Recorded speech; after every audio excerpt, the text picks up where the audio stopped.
when you achieve this certain outward or external level of success, you have to ask yourself, okay, but is this it? And those things aren't necessarily bad, but they're probably not the only things that are going to leave you fulfilled either, right? So what's been fun is moving from this position or this focus on significance to this focus on impact.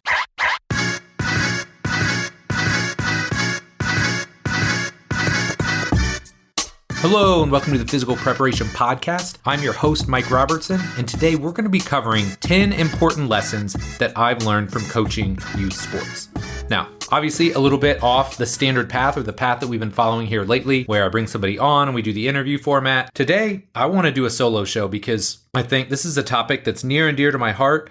I think it's going to be reflective on where I'm at as a coach, as a father, as a human being, and I think there's a lot of lessons to be gleaned from the topics that we cover here today. So obviously I played a ton of sports growing up, and I think back to my childhood. I mean, literally, if you can think of it, I probably played it at some level. Baseball, basketball, football, soccer, volleyball. I ran cross country. I started to play golf until I realized it was interfering with volleyball. I mean, I played all of these sports growing up because I loved competing. I loved learning new athletic skills. Man, I was just enamored with sports as a whole. And obviously, I parlayed that into a career, and now I get to work with athletes. So across the spectrum, I think between playing and participating in sports and coaching athletes in the weight room, I'd like to think I've learned a thing or two. But what's interesting, and people will always tell you this, when you have kids, a lot of times you learn even more and you start to see the world through their eyes. And I think it's been really interesting for me because for essentially the last 5 years now, I've coached my own kids in sports. Coach Kendall, ever since she started playing soccer, but I've coached her in soccer and softball. Cade has played, well, let me think here. I mean, he's played soccer, he's played baseball, he's played basketball. They both played some tennis. I haven't coached them in that. But I think what's fun about this is I've learned a lot along the way. And while these lessons are great for our young people, I think they're lessons that trainers, coaches, rehab professionals, all of us in this industry can take and apply. And even just from a human perspective, they're things that maybe and you're not adhering to, or things you're not thinking about often enough. So I think there's a lot of overlap here, regardless of where you're at in life. So here are the 10 important lessons that I've learned. And I've got kind of a fun format here because what I'm going to do is I'm going to start with a little story or anecdote. Sometimes it's going to be about me coaching young kids. Sometimes it's going to be about my background and the things that I learned about sports when I was coming up. We're going to talk about how it's influenced me as a coach, because this is something I've been very reflective on lately, is why I am the type of coach that I am, why I seek out relationships, why I try and be positive. So these are things that I'm constantly thinking about. And then I want to finish each section with what I would describe as a tough question for you to answer. Because I could sit here and ramble on and talk about, my successes and my failures and yada, yada, yada. And maybe that would be helpful. But I think if I can package this in the right way, it's going to force you to ask yourself questions that will ultimately make you better, whether it's in your career, whether it's in your athletic pursuits, or maybe just in your relationships that you have going on in your life. So, as we go through this, some are more easily applied than others, but if nothing else, I really hope this episode is going to stimulate some good thought. So if you're cool with it, we're going to skip the mid-roll, we're going to skip the commercials, we're just jumping right in. So the first thing that I have learned, and I know this is cliche, but it's important, number one is work hard. So this spring, I'm coaching my daughter's soccer team and I'm coaching Cade's baseball team.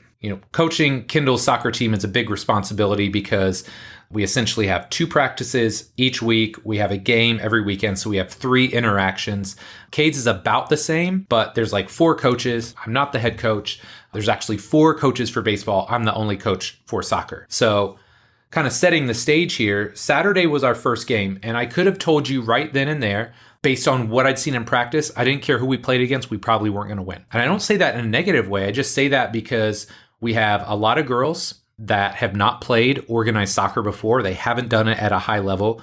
We have some athletes, but we're very raw. So literally one of the first things that we talked about at our game, at practice, was our ability to control our effort. And I think that's something we can always fall back on, right? We'll talk about it later on, but we can't always control the outcome, but we can always control our work. Are we going to work hard? Are we going to put in the effort? And I think this is something that, I try and set this expectation up front with anybody I work with. Luckily with the people I work with in the gym now, between the level of athlete that I'm working with, as well as the price point that I charge, if you're not serious, you're probably not looking to work with me. If you're not serious about working hard, you don't want to come and work with Mike Robertson. So I do my best to make this an expectation. When I'm coaching these young kids, I just let them know, hey man, we're going to have fun. We're going to enjoy ourselves. This is going to be a great experience. I'm going to do everything I can to make this fun and make it a positive experience.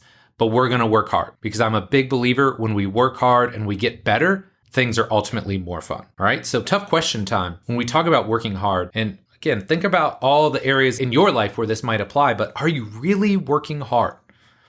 And this is a tough one. Sometimes, especially in our career, where we can basically dance around the big items, the big subjects, right? And we can avoid them by being busy. So this is something I want to ask yourself. Are you really working hard, or are you just staying busy? Are you avoiding the big ticket items that can really help drive your business or your career? All right. So that's number one, work hard. Number two, have fun. And this is something that I tell every young kid that I work with, even my pros to some extent, because when they're with me in the off season, they want to get better, but man, they just came off a 7, 8, 9 month season. A lot of times they kind of want to just reboot mentally, and I want it to be fun for them. So as I was preparing for the show, I started to think back, and really I started to reflect back on my own youth and when I was playing sports. And first off, it reminded me, damn, that was a long time ago. But it also made me think, like, when did I have the most fun? And there were a couple key ingredients here, and I just kind of alluded to them.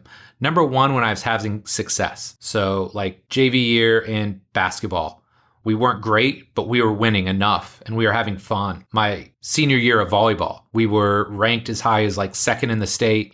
We were successful. Number two, we are getting better. So like, I'm a big believer, when you work hard, you're going to get better. And I think the development process is something that's so critical. We'll talk about that more later on in the show. But you gotta work on getting better each and every session. And then the third piece, and I think the thing that really brought it all together, is I was having fun, right? When you have a great coach, when you've got good teammates, when you've got good chemistry, everything is more fun. So when I'm working with these young kids, I would say, honestly, the only two things I care about as a coach is that they get better, right? And everybody has a sliding scale here, right? Some are more talented than others. Some are going to get better at a faster rate, but I want them to get better over their time with me. And number two, I want them to have fun. Like, that's it. I don't have other expectations. So if I can do those two things over the course of a season, that's a win. And I think it's important to be reflective and to realize that as a coach or a trainer or a rehab professional, you have such a huge impact on the lives of the people you work with. And sometimes you don't even know it, right? Sometimes it's that really shy, quiet person that you see 2 to 3 times a week, and, their session kind of flies by, or you don't really know they're there. They don't have a ton going on or a ton to say. But sometimes those are the people that you're impacting the most. So you have to consciously be aware of this and kind of constantly just remember, like, hey, it's easy to get caught up in the grind or the hours. It's not an easy industry, the fitness industry, to always just kind of relax in. But at the same time, you have to respect the fact that you can make a massive impact on the people that you're working with. So something that I'm always thinking about is, am I putting this person in a fun and engaging environment to help them get better? I think that's really critical. There's lots of ways you can make things fun. It could be how you prescribe exercises. It could be in the music that you play. It could be the environment that you foster with the people that are in there. It could be your personality being playful and being fun. But I think if you can make the environment fun and engaging, that sets you up for success. And then the final thing that I'm always thinking about, and this is little kids to adults, anybody that I work with, I want to be an incredibly positive influence on the people that I work with. And again, thinking back to my own upbringing, like, I love basketball. Loved it. I always joke around, it was my first love. Like, I loved the game of basketball. I loved watching film.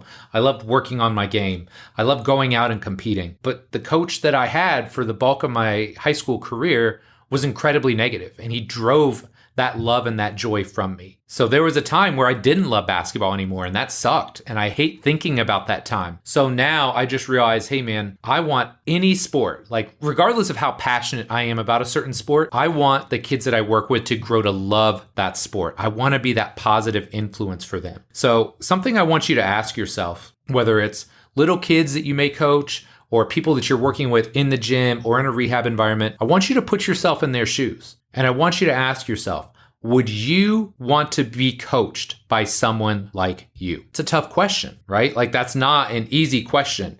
And if you're being honest and reflective, I think you could probably say, hey, maybe there's one or two people, my interactions with them aren't where I want them or need them to be. So when you ask yourself something tough like this, be honest and be reflective and just realize, hey man, you can positively impact every person you come in contact with. And if you're doing this right, I think that should be the goal. Awesome. Okay, let's move on. Number 3, reps, reps, reps. When I was coming up, loved basketball, obviously. Loved going to basketball camps. It was one of my favorite summer activities. My dad would drive me off to somewhere in Bumble F, Indiana, and post me up for 3-4 days. And I remember a couple times I did these shooting camps, and it's really intensive. So you go in there for 2 or 3 days and you work with a coach and, they hone your skills, whatever. And I remember one of the things that both of the camps that I went to in successive years put in was, hey, you need to get 1,000 or more shots in every day. Now, if you're a basketball player, you realize like 1,000 shots, like that's a lot. That's a lot of shots over the course of a day. And I remember the second one that I went to was even like more labor intensive. And I remember I was like dragging myself out of the gym. So here we are at a shooting camp with all these other kids that are super excited. And I remember I was one of, if not the last kids on the court. They're like shutting the lights off. So I don't think there's any way to replace reps. People have to get reps to get that experience, to get feel, to get touch. Okay. So a key goal of my practices with my kiddos and the athletes I work with in the gym is getting reps in. And keep in mind, it's not just getting reps in, but it's getting reps in so that you can therefore have successes, make mistakes, and get feedback. And I think that's the cycle we need to go through. That's why people coach us, right? Like if we're being honest, yes, they need the program, but when it comes to the coaching side, they need to get reps in. They need to have failures or mistakes or miscues, and then we provide feedback. So we help them hone those skills, right? This is our job. Like that's what's fun about this. So something that's unfortunate, and my good friend and business partner, Bill Hartman, has talked about this a lot here lately, is this concept of people that are putting information over experience. And I think when you're young, this is a natural thing to do. There's no way you can speed up experience. Like you can't be at 2 years and snap your fingers and be at 10 years. It doesn't work like that. So as a young coach, and I know I did this as well, we put such a huge emphasis on accumulating information. And that's great. That's not necessarily a bad thing, but you can't trade more information or more knowledge over experience. It's something you have to accumulate and accrue over time. So here's the bottom line on this, my friend. If you want to get better, you have to put in the time and effort. And I wrote out a little equation here, and I think it makes a lot of sense. But reps plus quality equals success. So yeah, you need the reps, but it's got to be quality reps, quality effort.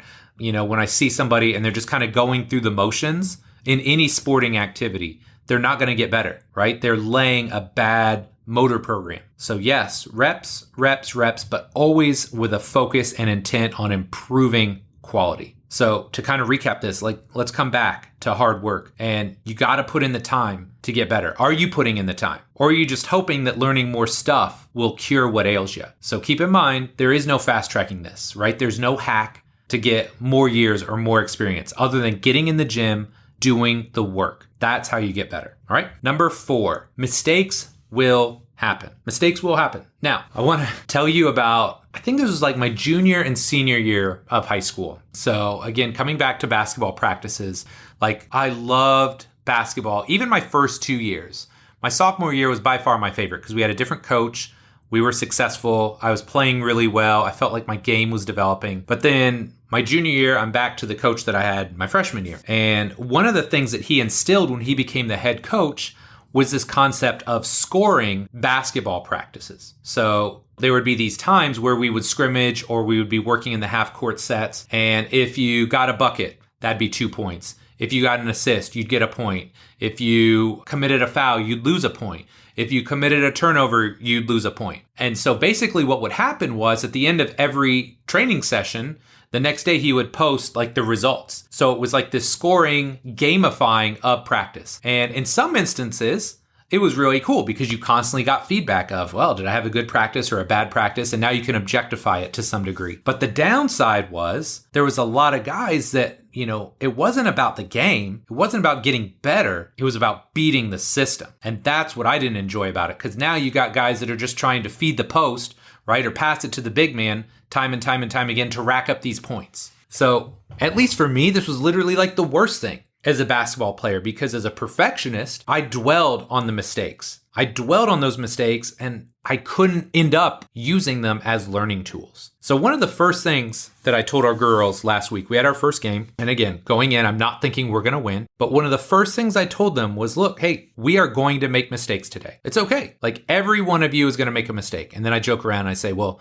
everyone here makes mistakes except me. And then they look at me and they laugh because they're fourth graders, The dad jokes still fly for now. But I always tell them, like, look, you're going to make mistakes and that's okay. And something else I try and reaffirm to them is that, look, you'll never learn as well from your wins as you do your losses. So case in point, we're playing our game and our defenders are kind of ticky-tacking with the ball in front of the goal. One girl misplays it and it goes in our goal.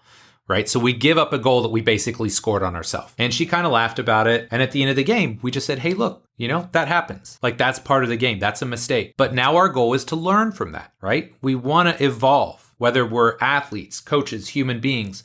The goal is to, hopefully, you don't want to make all of the mistakes, right? But if you do make a mistake, you want to learn from it, right? And I think this is something that people get mixed up into. They think, oh, I'm just going to make a million mistakes. Okay, that's fine, but are you learning from them? Like that's what's really important. And I think that's something that we miss the boat on. People talk about making mistakes and failure, wearing as a badge of honor. Like that's fine, but the goal is ultimately to learn from them and to have more success as a result of that. So, I told the girl, hey, look, so now we know we don't ticky-tack with the ball in front of the goal. If we get at our feet, we boot it as far as we can away. And so hopefully when we play our next game, she learns from that and she doesn't make that same mistake again. So my question for you is, when you're working with a client, an athlete, are you fostering an environment where your clients and athletes can fail safely? And I would underline and italicize that word safely. We never want somebody to get injured on our watch. But at the same time, we have to let them know, hey, look, not every squat is perfect. Not every hip turn looks exactly the way that you want. But we want to put them in an environment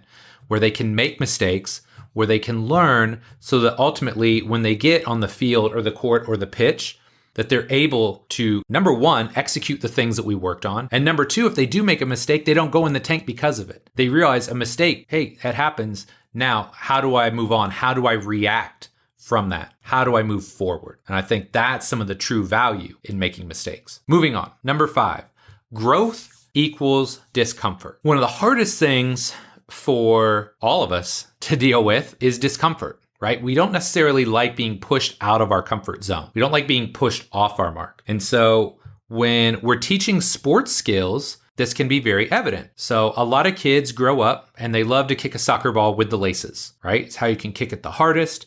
It's the easiest way to kick it, right? Immediately, you can probably have more power on it. But the most accurate way to pass a soccer ball is using your instep. So when I start off a practice and we have kids working to kick with their instep, it's uncomfortable for them. They don't like it because it's unfamiliar. They're not good at it. When it comes to basketball, a lot of kids, and don't get me started on this, but a lot of kids are playing with a ball that's too big on a goal that's too high, right? So everything that they do is this two-hand like push shot. So when you start breaking down their mechanics and you try and teach them to shoot properly, that's uncomfortable. It's unnatural. So, like this whole discomfort thing isn't bad, but you have to be willing to go there. And something I think about, it's not exactly in the sporting sense, but man, when I was growing up, between 8th and 9th grade, I shot up. That was like my big growth spurt. Like my knees hurt, right? I was uncomfortable because I was growing. So there's a lot of ways that you can think about this. But the bottom line is, if you're not uncomfortable in some way, shape, or form, you're not growing. And the thing that I love about this one is, obviously we can use sports analogies and sports references, But this is applicable in virtually every area of life. We can talk about sports. We can talk about in the gym or the weight room. We can talk about business. We can talk about even relationships, right? If you're comfy cozy all the time, you're probably not growing. So big question time. Are you still challenging yourself and getting uncomfortable? Or are you a little too comfy cozy in life? And this is something I've had to ask myself and be really hard on myself with here in the last year or two. I think COVID gave a lot of us an easy out to kind of slow play what we are doing, or a nice excuse for why we're not doing certain things or why we're not growing in certain areas. But man, we're on the tail end of that, my friend. So what areas are you too comfy living in? And how can you challenge yourself? How can you get out of that comfort zone to see some real growth in your life? Number 6. Get better every day. So ever since I have been coaching, and I can say this because literally we're talking all the way back to 2000 when I had no clue what I was doing. One of my goals in the back of my mind has always been to make my clients or athletes feel like they're getting a win when they're in the gym. Like that's huge to me, right? Because you don't PR every day. You don't hit a new back squat PR every single time you come in the gym. So if that's not going to happen, how can you give your clients or your athletes this feeling that they are winning every day, that they're getting better every day? And like one of the ways Eric Huddleston, who works at iFast, does this is he kind of always has this mindset of when they come in the gym, he's very big on teaching movement skills, as we all are. But his goal when it comes to movement skills is to have a letter grade improvement with each training session. So if a client comes in and they're doing an RDL and their RDL is a C at the start of the session, by the end, if we're coaching well and they're receptive to our coaching and we're doing the right things, they should go from a C to a B. That would be a successful session. Now, as we're going through this, I think something that's really important to think about when we're talking about improvement or success for that matter is that success and improvement aren't a linear process, but it is a process nonetheless. So this is where, sometimes people get caught up, whether it's strength, whether it's fat loss, whether it's weight or muscle gain. They think it's like this linear process. So, I just go up and up and up and up, and that may be the trend, but that's not necessarily how it works. So when I was in the rehab environment, one of the analogies I used to use was that, hey, look, my goal for you with regards to being pain-free is to see kind of this steady up and up, but also with the understanding that every time I see you, it may be like the stock market, right? Like the stock market over time should trend upwards, but you're going to have highs and lows and spikes and valleys. Like that's part of the process. But the goal is to have that long-term trend towards success, towards getting better. So something else that I try and think about is giving my clients and my athletes something that we can hang our hat on every single day, something that is a win for us. So if they come in and they're feeling beat up, I want them to walk out feeling better than when they walked in. If we're working on a movement skill, maybe it's a hip turn or a shuffle, I want them to feel like I improved that movement skill that day. Because too often, again, we want those big wins. We want home runs if we're using a baseball analogy, and it doesn't always work like that. Sometimes it's those small wins built up over time that lead to big success. And that's why, if you haven't read it before, please buy The Slight Edge Principle. I believe the guy's name is Jeff Olson. It's one of the most impactful books I've ever read. The whole premise here is that it's not about those big wins, or as people would describe it in business, like an overnight success, right? Like there's no such thing. There's no such thing as an overnight success. It's small wins. It's small successes over time that accumulate and accrue that really lead to long-term success. So my question for you now, and there's a handful for this one, but number 1, what are you doing on a regular basis to become a better coach, trainer, or rehab professional? What's something you can do every day to help check that box of getting better? If you're a business owner, what are you doing to be a better business owner? Think about all the hats that you wear. Or here's a really big one. What are you doing to just be a better human being? Lots of stuff to think about there, but I would implore you, make it a goal. Not every day is a huge win, but find ways every single day to achieve small wins and to get better every single day. Number 7, preparation is key. Harkening back to my first experience coaching youth soccer. So I believe Kendall was in first grade. And let's be real here, there's no on-the-job training for this. Like you don't just have some sort of game plan or whatever. Like I was working in the most rec league, and you show up and you have the informal meeting, and this is the way you have to interact with the kids, and here's your t-shirt, and off you go. So I just thought, hey, I'm a coach, like I'll just figure this out. right? Like I can command a room. And at the time, I mean, I'm working with the Indy 11, right? I'm working with a professional soccer team and I work with them on the pitch. Like I got this. And so I walk in with absolutely zero game plan and winging it. Let me be really honest with you.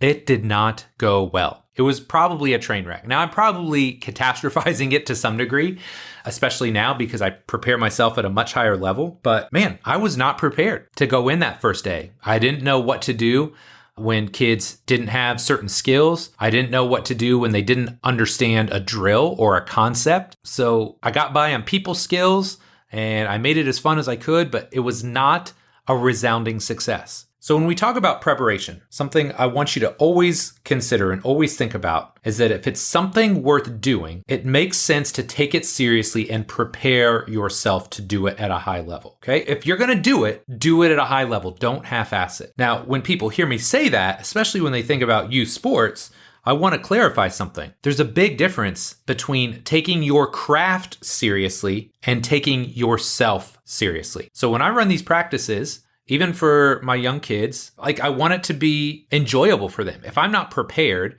if I don't have something lined out for them, or if I haven't thought about anything, I just show up and try and pull it out of my butt, like that's not going to work. So I'm going to take the craft of it seriously. I'm going to prepare. But what that allows me to do is when I get to practice, hey man, we can have a lot of fun. We can play, we can joke. It's going to be enjoyable because I've taken the time to prepare. It's one of those things where if you've heard about people that like plan their day a lot, or they do a lot of preparation, or they have a lot of structure, and people are like, oh God, that must be miserable. And they just kind of wing their whole day. But those are the people that are the most miserable, right? Because they have no structure in what they do.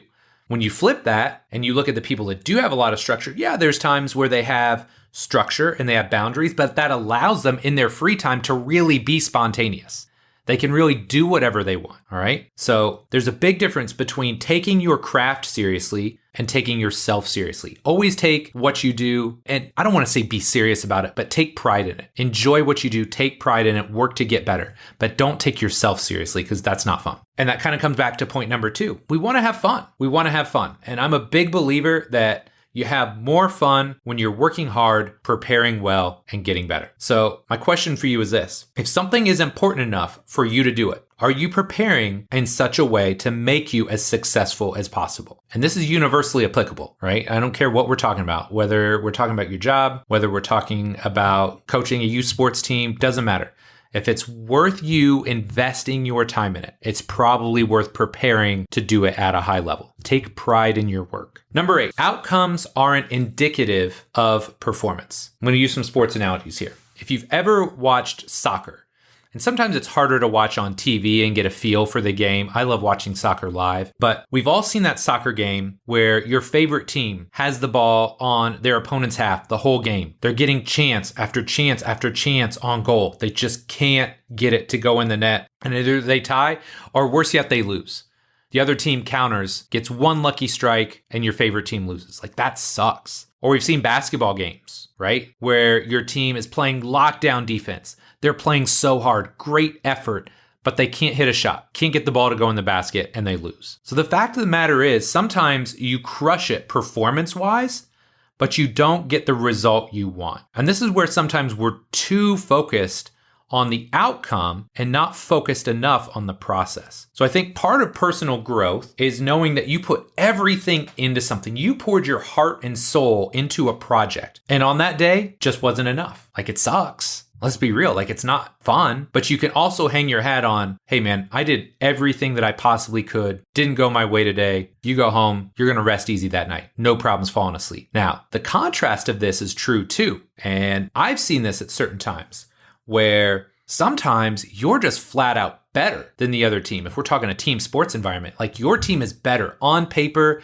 athletically, skill-wise, they should dominate this team. But instead, they came out complacent. They came out lazy. They played to the level of their opponent, and you're not happy with that result either, okay? So something I always try and instill in my young kids, and I don't use these words because they don't understand it or they may not be able to internalize it at this age, but I always try and explain to them, like, focus on the preparation and the development versus just the outcomes. Like, that's really important. We're going to talk more about development here in just a minute. But something I want you to ask yourself is, when it comes to work, when it comes to relationships, when it comes to anything that's important to you, what do you value and focus on? Are you just focused on outcomes, or are you emphasizing the process and the development? I think that's the secret sauce. The longer you do something, the more you have to fall in love with the process and the development, because that's what keeps you going. That's what pushes you through the mistakes. It forces you to get more reps. You got to fall in love with the process. So number 9.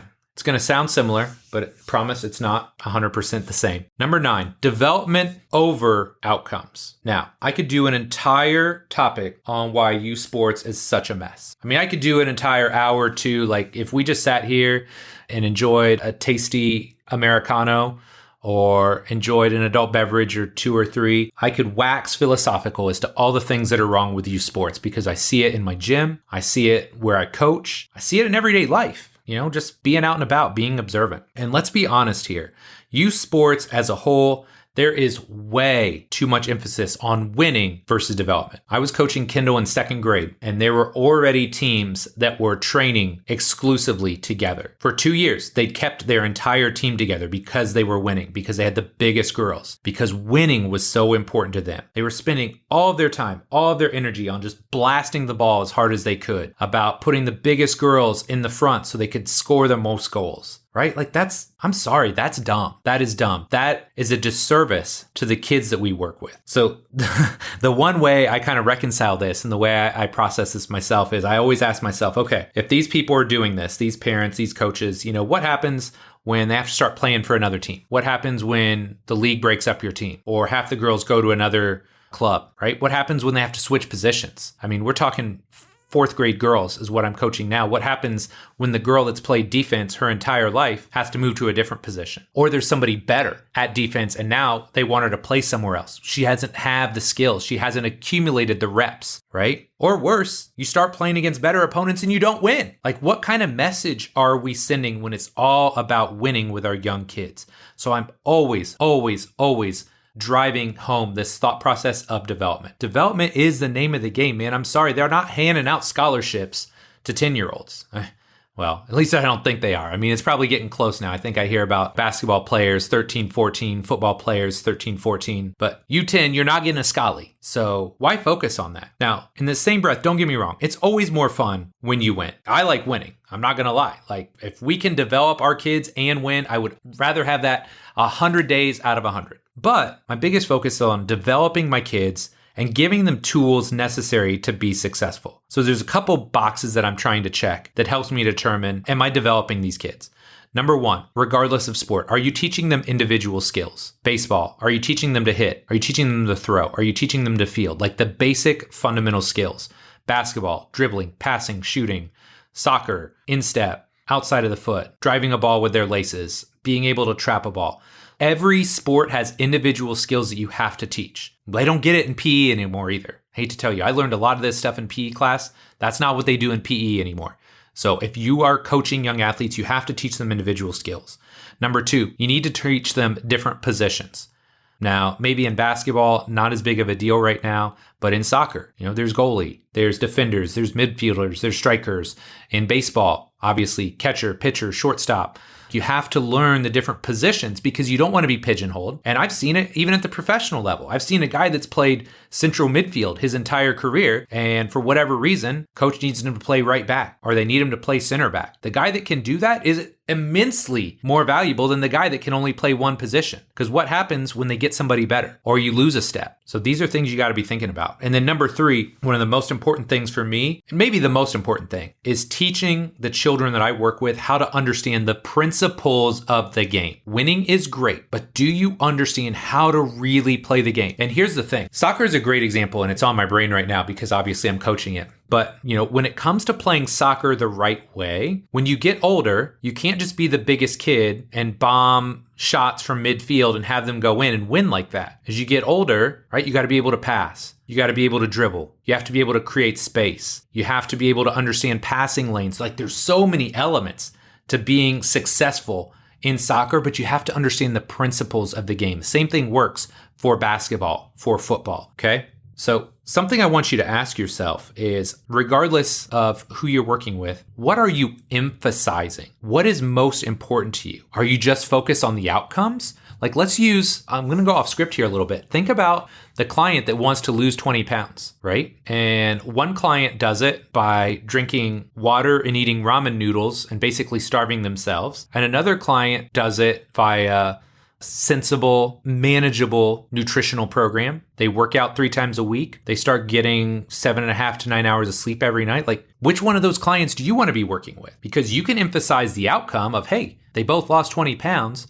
Or do you want to emphasize the development and the growth? So I ask you, what are you emphasizing? Are you just focused on outcomes? Or do you teach them to enjoy the journey, to enjoy the process and the development of getting better? And again, I'm going to say it again. If you don't learn to love the process and the journey, it's going to be hard to stick with things. I don't care what it is. It could be your career, could be your relationship, could be adding muscle, losing body fat, building strength. If you don't learn to love the process, it's going to be hard to stick with it for the long term. Last but not least, it's all about impact. So when I first started coaching, remember, that first season I coached Kendall, I felt like I wanted to do it for a lot of reasons. I wanted to spend time with my daughter. I thought I could be okay at it. But I'll be honest, I think there was a part of me that just felt like it was something I had to do. Like, I'm a coach, right? Like, I've got to be better at this than the guy that sits at a desk all day and is an accountant or a lawyer or the guy that works for the big marketing firm. Like, just by virtue of who I am and what I do, I have to do it. And there was also this element of ego. So again, just thinking back, like, man, I'm working with NBA players, NFL players. I had a crop of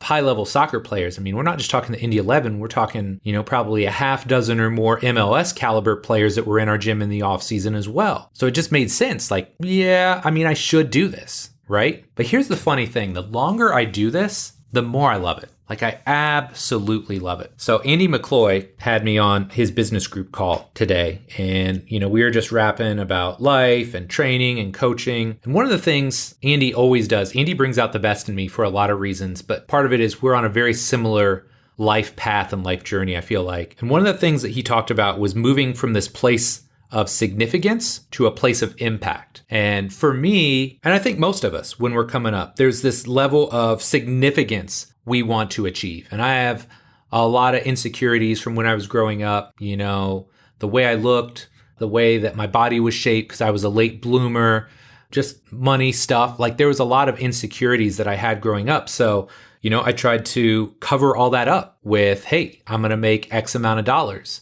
and I'm going to be the best trainer on the planet. I mean, not like there's some sort of award for that, but that was my goal. I'm going to speak across the world. I'm going to do all these things that would make me look significant. So when we're defining it, it's like significance is having the social media following, making the money, working with the pros. I did all of these things and then realized, yeah, okay, this is kind of cool, but is this it? Like, that's a really big question. Like, when you achieve this certain outward or external level of success, you have to ask yourself, okay, but is this it? And those things aren't necessarily bad, but they're probably not the only things that are going to leave you fulfilled either, right? So what's been fun is moving from this position or this focus on significance to this focus on impact. Now, this is why I think, as much as I've loved coaching my entire life, man, I could literally coach anyone. Doesn't matter. It could be an NBA player, an MLS player, or a young kid. And I can have it be equally meaningful. And I want to share 2 stories with you that I think will kind of drive this point home. Number 1, working with Cade's baseball team. There was this kid, and man, after like 2 or 3 practices, I literally felt sorry for him. It made me want to cry watching this boy throw. And I mean that in the most respectful way, but it was sad because, the kid literally could not throw a baseball. And so as a kid, we can be hyper aware of things we're not good at, right? We can look around and we can see, oh, wow, Tommy can really throw it hard. I can barely throw the ball. So over the course of 2 or 3 sessions, I figured out, not just me, but, I kind of kept watching this kid throw and I'm like, okay, I keep giving him cues, failure, failure, failure. Oh, that was better. That was a little better. Okay, finally we found the cue. And was it perfect? No. But this kid started slinging the ball. And it was cool because each time he threw it a little bit harder, a little bit more accurately, and you could see the smile growing on this kid's face, right? So that's example number one. Like, that was cool. Second, there's a girl on my soccer team, and it's odd because I coach third and fourth grade girls, and I tried to make this joke the first practice of, okay, so like, how many of you have never played soccer before? Expecting no hands to come up, and half my team raises their hands. I'm like, okay, so we got some work to do here, especially because the other half I'd already coached. So there's one girl in particular that stood out. I'm like, man, this chick, she's a dog in the best way. Like, she's going to work. She's all over the pitch. She's running. She's challenging people, and she has to miss a game coming up. And so her mom emailed me, and I wrote her back, and I just said, hey, look, man, I think this girl, I think she's got some skills, man. Like, she's an athlete. And the mom wrote me back this really thoughtful response and was just like, oh my gosh, like, this is her first time really playing soccer. She is loving it. She is enjoying the game so much. And so, like, things like that are so meaningful to me. And, I don't necessarily remember the people that coached me in second, third, or fourth grade, but I know my baseball coach and my basketball coach must have been pretty good because I kept playing and I grew to love those games as I got older. So for me, it's all about having this positive impact. So I want you to ask yourself, what kind of impact are you having on others? And I really hope you're playing a big time, awesome role. I hope you are. And if not, that's okay, right? That's okay for now. But you have to ask yourself, how can I change that? What can you do to impact others as much as possible? And maybe this is something, look, if you're 24 and you're listening to this, maybe that doesn't resonate with you right now. Maybe it is about getting more followers on the gram or getting, whatever, 50K per year. Like, I don't know what's meaningful to you, but I think the longer you do this, the more you're going to trend from this life of significance to this life of impact. And I think part of that is just aging, the maturation process, recognizing what's important to you, what's valuable to you. But I think if you're constantly asking yourself, what can you do to impact others in a positive way as much as possible, you're probably on the right path. All right, my friends. So this has been a long one, right? Like 49 minutes, me just rambling. I hope you enjoyed it. In recap, 10 things, 10 lessons that I have learned coaching youth sports. Work hard, right? Put in the effort. Every single day, you can control your effort. Number 2, have fun. Life's too short not to have fun. Man, I don't care what you're doing. Make it enjoyable. Number 3, reps, reps, reps. You have to get the reps in. High quality, but you got to get the reps. You can't trade information or anything else for experience. You have to put in the work. Number 4, mistakes will happen. Failures will happen. You don't necessarily have to seek them out. They'll happen on their own, but make it a goal when you make a mistake or you have a failure to learn from it, grow from it. Number 5, growth equals discomfort. If you're comfy cozy all the time, you're not growing, you're not getting better. And we all have those times. That's where you or somebody near and dear to you has to push you off your mark and help you get out of that comfort zone. Number 6, get better every day. Find a way every single day to keep pushing things forward. It's not about the big wins. It's not just about home runs. It's sexy. It looks cool, but there's no such thing as an overnight success. The most successful people, the people that have been in this for the long haul at high levels of success, have done little things every day. They've accumulated those small wins. Number 7, preparation is key. If it's worth doing at a high level. Take pride in your work. Learn to enjoy and love what you do. Number 8, outcomes aren't indicative of performance. The bottom line is you could play great. You could do all the right things and the other team's better. It's okay. It happens. But can you hang your hat on the fact that you gave whatever it is, your best effort, that you put your heart and soul into something? And if you come up a little short, nothing wrong with that. Number 9, development over outcomes. Not just about the outcome. Again, common theme here, right? It's about growing. It's about evolving. It's about getting better over time. Sometimes, the outcome doesn't work out the way that you want. That's okay. Are you getting better? Are you enjoying? Are you loving the process? And then last but not least, number 10, it's all about impact. For me, yeah, man, social media is cool. I would love to have 100,000 followers. If I could just snap my fingers and have them, that'd be great. If I could snap my fingers and make $1 million next year, that'd be amazing. I'm not going to turn that away.